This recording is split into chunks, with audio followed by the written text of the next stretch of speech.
Hey, what's up my Koopa Troop? It's Koops. Welcome back to another episode of Plants vs. Zombies. Greetings, neighbor! The name's Crazy Dave! But you can just call me Crazy Dave. Listen, I've got a surprise for you, but first I need you to clear your lawn, okay? Use your shovel and dig up those plants. Let the digging commence! Alright, grab that shovel, dig up that plant. Yeah, dig up those pea shooters. Nicely done, nicely done. Okay, goody, now for the surprise. We're going bowling! Here, take this walnut. Why'd I put a walnut in your hand? 'Cause I'm crazy! Now, go, bowl me a winner. Alright guys, that's Crazy Dave, our crazy neighbor. Now these Plants vs. Zombies I really enjoy as an app, because, or as a game I should say, because it's got a lot of things to it. Not just the same setup every time, but it has a lot of different gameplay options and things you can do, which I think is really great of the game to do that for you. So you can see here we've got a little bit of a bowling mini game.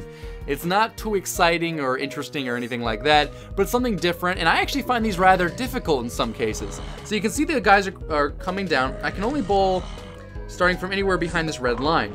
Now the bowling ball, the walnuts, bounce off zombies, and you can get multiple ones, which is why I was waiting for so long. Because obviously the further the zombies are on the screen, and you let go of a walnut, the more zombies you can hit. But the thing is, I might as well go fire one now because I've already filled up my little, you know, the whole wall thing at the top there, the conveyor belt's all full. So might as well go ahead and kill these guys. You can see there's some more zombies coming in, which is why you want to wait as long as possible so the zombies can get across. Now I say wait as long as possible, but at the same time you need to be smart about it. These basic zombies only take one walnut to take them down, where there's cone heads take, you guessed it, 2 hits. So you gotta be a little bit careful there with that. I'm letting the zombies kind of come back in. That way, when the walnut goes, I can hit more zombies with one walnut as opposed to only killing one zombie or something like that. So they're gonna go down here, and unfortunately I missed all of them, so that really was a waste. But that doesn't matter. We'll go ahead and get 2 there with that one. I like the bowling sound effect, very fancy. And right here, you can actually see a red walnut. Now the red walnut explodes on contact. And it has the same radius as a cherry bomb that we saw before. Now, the reason why it's good and bad is that, well, it's not really bad. You need it because it can really save your butt in some situations. But the reason I say it's bad is because normally with the walnut, as it bounces around, you get coins from the other zombies. So if I hit a second zombie, a little coin pops out and you get some money. So it's kind of nice to use the walnuts for getting money. If you use the cherry bomb, you don't really get any money, or the walnut bomb, I should say, you don't get any money. But it's not really much of an issue. You're just better off going ahead and using them when you need them. So I'll go ahead and throw one down here. You can see there's 2 zombies down that way. That should kill those 3 guys down there. And let's see if this one gets that guy. No, it did not. And it missed all the zombies, the incoming wave of zombies. So we'll go ahead and wait for a second. You can see a bunch of them are bunched up. A bunch of them are bunched up. Let's go ahead and take all those guys out just like that. Nice and easy. Here comes a huge wave. I'll wait for one more second. I already know now the distance that this one walnut would kill those 2 guys. I'm gonna wait for the huge wave to come in so I can kill, hopefully, a bunch. Here they come. We'll take out this guy, that guy, and it hit a couple, hit one more over there, or whatever. There, that took out 3 of them. And now we'll go over here to the next highest guy. Down in the middle here. Now we pretty much have to take them out one by one, unfortunately. But you can see where it gets difficult. If you don't have enough walnuts, you can really start to be in trouble there. Unfortunately, this didn't go down. It would have been nice. There it goes. So, you can see, that's how you do it. Not too shabby. We get our next plant. Obviously, you guys might be able to tell, after every level, you get a new plant. Oh, now we got the potato mine. Explodes on contact, but takes time to arm itself. This is an interesting one. Now, I think a lot of people might not really like this one. Myself included, it's not the most useful plant, but at the same time, it does have a couple of scenarios where it really is great. Hopefully, I'll show those to you in this scenario. If you guys remember correctly, I've been talking a lot about, your economy. Like when to plant plants, when to not plant plants, that kind of stuff right here. So I'll be talking a little bit more about that here, and I'll show you how the potato mine really actually comes in handy for this kind of thing.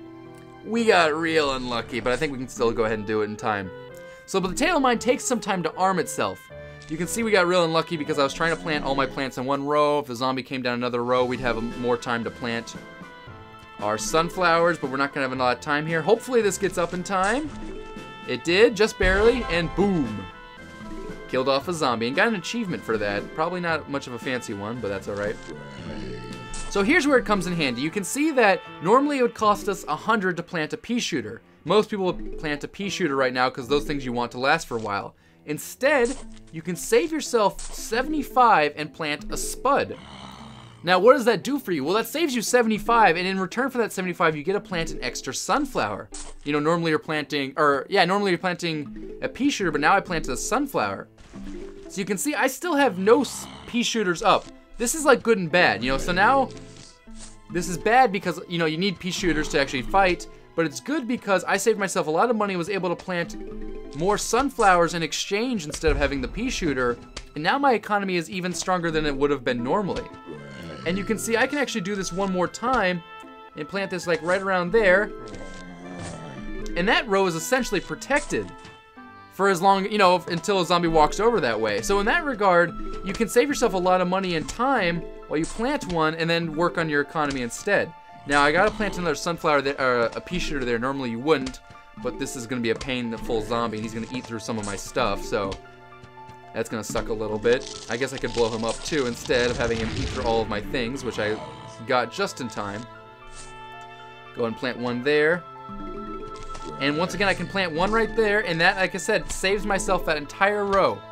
So I don't need to plant any pea shooters there. Instead, I can focus my efforts on other rows while I save money and put stuff other places. So now I can go ahead and just start defending up there. I'll wait for this pea shooter to die, or this spud to die. There it goes. All right, here would be our only issue. We got a little unlucky here.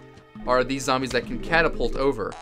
So he was able to catapult over that one, and now he can go ahead and start eating my plants. Kind of not cool of him, but yeah, that's life. That's life sometimes. So I'll go ahead and just plant stuff while he's gone in exchange. What you could also do instead is force him to hop over. See, now he's gonna have to hop over that, and now he's a lot slower. The reason why they're annoying is they're pretty fast, those pole vaulting zombies. There we go. See, now my setup's pretty darn good. I could plant more sunflowers instead, but you can see I have tons of money. I have 500 bucks up there. That's way more money than I actually really, you know, need. So I should probably start digging these things up, and well, I don't need to dig anything up because I have plenty of room. Oops, that doesn't really matter, I suppose. Like I said, now I'm just kind of planting these things around because might as well. I got nothing better to do with my time. Kill this guy. And yeah, you can see we have 700, way more money than we actually need. We got spud cannons littered around. It's not exactly a beautiful setup. Normally you put them in other places, but it doesn't really matter. You can see we've got enough money. Actually, I can just leave these things here. It really doesn't matter. It doesn't have to be that pretty. This guy's gonna hop over this one and sit there now. Fortunately for him, he's gonna die because the other guy's gonna trip the spud cannon instead, which is kind of funny. And suckish for him. There we go. And you can see I have over $1,000. Clearly, I'm not doing a very good job of planting pea shooters instead. I've got too much money here. But like I said, it doesn't really matter. It's not like we're gonna lose this one or anything like that. Nope. There we go. That's everything. And there's our new plant for working hard like we just did. We got the snow pea. Shoots frozen peas that damage and slow the enemy. Yeah, very good stuff. This is actually one of the... it's a useful pea shooter for sure, but not the greatest. There's other ones that are better, but still it's a really good one. And you know, I would get into it a little bit more, but I think I'll wait for the next episode to talk more about it. So I hope you guys enjoyed this one, and I will see you in the next episode where we continue on for more of our Plants vs. Zombies. Till then, guys, take it easy. Peace.